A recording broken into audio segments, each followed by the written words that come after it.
Well, hello and welcome to another session of Spotlight. Step into the spotlight, and I have with me our exhibitor and expert psychologist, coach, and mentor, the emotional weightlifter, Peter Abrahamsen. Hello, Peter. Hi, Sigrid. Good to see you again. Great to have you here. Now, Peter, you are working on bettering lives and business. So, today I want to put into the spotlight at this particular session the difference of approach when you are working with a business versus working with the individual. Is there a main difference that we can straight away, know about? First of all, the businesses I work with mainly is the legal profession. And one question I very often get is, well, Peter, I'm not a lawyer. I'm not in the legal profession. Can I still work with you? And yes, of course you can. But I have to select my demographic for, all the business and marketing purposes so that my messaging is precise. So, but I've never turned anyone down for not being a lawyer or working somewhere in the legal industry. But they are two different types of client. There are different things, different risks at play. For the businesses, it's can I get value for money?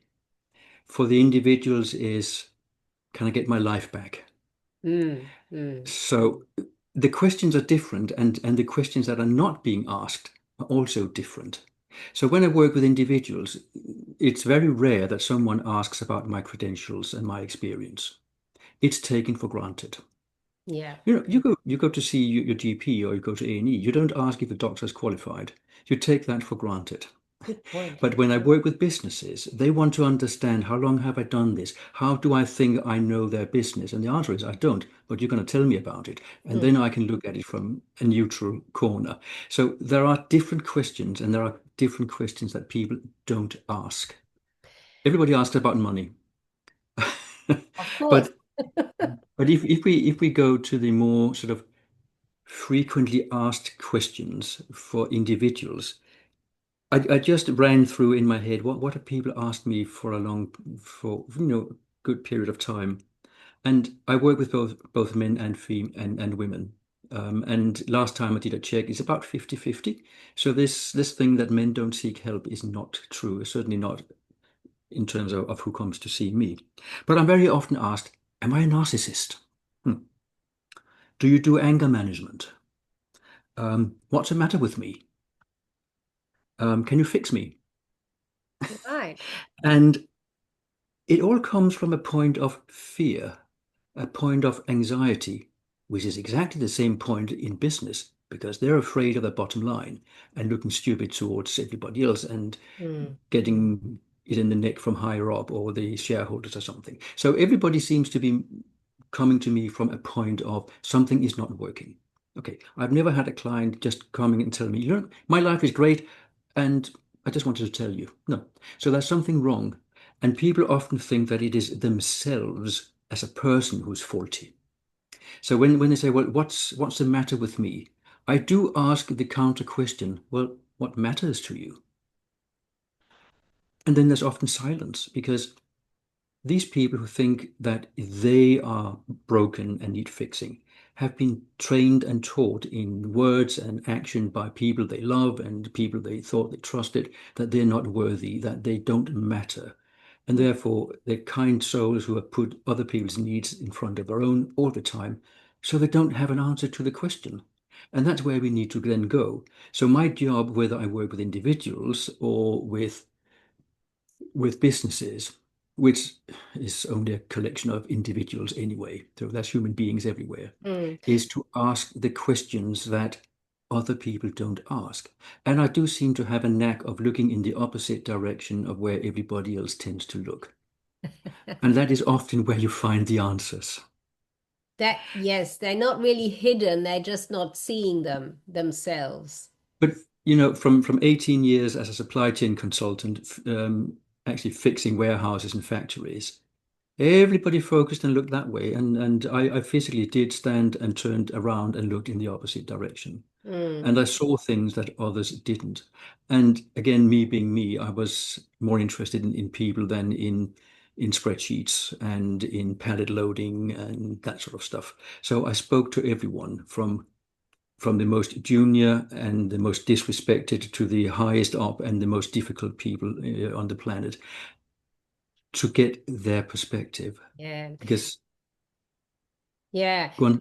Peter, what I'm curious about is you've just given us or shared a couple of questions that come that are brought to you, and you ask back when they think something something is not working. You're asking back what matters to you. Tell us a little bit more about where that can lead without being particularly specific on a person, obviously, but where does that lead and how does that show up for the person? That light bulb, which I would imagine goes up. Oh, okay, I hadn't thought of that way.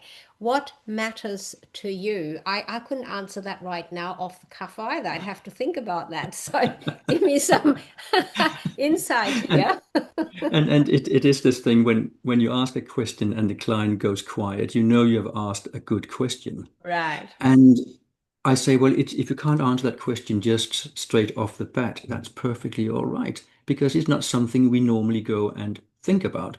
But the whole purpose of emotional weightlifting is also a personal awareness campaign. Well, have you ever looked at yourself? And a lot of people don't because they think it is being selfish. We have learned from early age, don't be selfish. Hmm. That's why so many people think, oh, am I narcissistic if I look at myself? But I work with so many, especially women, who are coming out of narcissistic and abusive and controlling relationships, and they have been completely weaned off thinking about themselves. So it's a completely new world. To get rid of him, you have to focus on yourself. That's the best antidote to the former tormentor. And that is a really huge departure from the normal thinking of just putting his needs, or in some cases also her needs, before your own. Own, yeah. And, a lot of women do that because they're mothers, they look after the kids, and Mm, fathers look after the kids as well. And that's why sometimes relationships fall apart because everyone is wrapped up in their own life and the kids, and then they forget each other. mm, And when I talk about business, I say, well, business is not about business. Business is about relationships. And the most important one is the one you have with yourself, because the better that is, the more able you are to engage in good relationships with your suppliers, your colleagues, your clients, that sort of stuff. And it comes back to the relationship with yourself all the time. So when I ask those questions and the client goes quiet, it's not a faulty person, it's not a faulty brain. It's simply, crikey, I never thought about this one. Just like we learn stuff about business. Well, talking to one of our panelists about LinkedIn, for example. Whoa, a light bulb moment comes in. And so it's the clarity that all of a sudden we end up talking about values. Well, what are your values? What's a value? Well, that's the anger management that I don't do because why manage the anger? What we do is we figure out why is the anger there in the first place. And so then we deal with the root causes. Back to business, we figure out the root causes of the problems in the business, get rid of those, and the symptoms disappear. So there's an awful lot of just massaging the symptoms. I don't do that. I go back and look at where does all this come from. And when we lose our rag, when we get angry, it is because something or somebody has walked all over one of our important values. very deep thinking there that obviously is really important to get that individual session with you because each person is different. And even Mhm. though it might look like anger, you're talking about anger management, people, blow up quickly, they're angry easily, and that can happen for the individual when they come to you as an individual, and that can be experienced in the business that the bosses or the managers experience certain people or themselves to get angry very quickly because things Mm. don't work. But it is a very individual way of looking at it because it's not about, as you say, working with the symptoms, but finding what's the actual cause of it. Do you think that in life in general, we are too much looking at the surface of what is happening rather than considering that there is much more underneath it in general because we are rushing through life? And does that have an impact, this rushing in a business situation to experience issues? I think we are very good at looking at the surface level when we are on our own, because it takes usually another person to get to the nitty-gritty of things. Only earlier today, I spoke with a client who told me about her guilt that she had carried with her for about 5 years since her mom died. And within that hour of a session, we removed that guilt because we looked at the whole scenario, we put things into perspective, and she figured out actually, you know what? Yeah, I did all right. It's just other people who say, well, you could do this, you could do that. Yes, of course they would say that, but they have no idea what position in her life she was in. Mm. So when we go into business, businesses have usually looked deeper than individuals because there's more people you can have a conversation with. When we are on our own, we do what ifing, and we usually what if about something negative. When we Mm. go into business, it's called brainstorming or something else, where more people put things on the table and we say, well, what about this? What about that? But it's a sort of a team sport, a group exercise, and then it becomes far more varied than if we only what ifing in our head.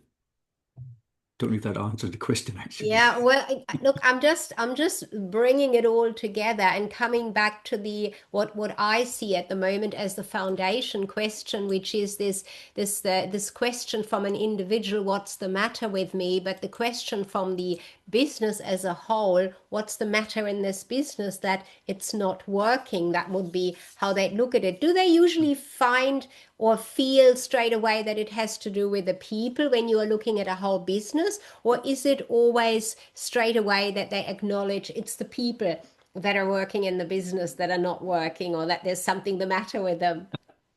Most issues in businesses are people related. Hmm.